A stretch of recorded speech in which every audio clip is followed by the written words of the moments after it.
Hola, soy Santos Tuz y si estás a punto de adoptar una mascota y quieres ponerle un nombre en maya, aquí te traigo unas opciones.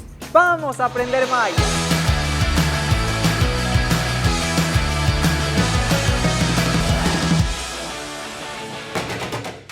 Nombre para mascotas. Las mascotas nos dan cariño, felicidad y nos ayudan contra la depresión. Y también nos dan vida. Y si quieres llamar así a tu mascota, se diría Kushtal. Kushtal, Kushtal. Si tienes alguna mascota con cola blanca sin importar la especie, puedes llamarle así en maya. Sakne, Sakne, Sakne, Sakne. Ahora, si quieres nombrar a tu mascota por el color de su nariz, tienes estas opciones. Boshni, Sakni, Chakni. Boshni, Sakni, Chakni.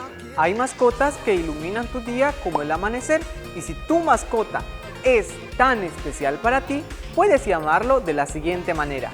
Sastal, Sastal, Sastal, Sastal.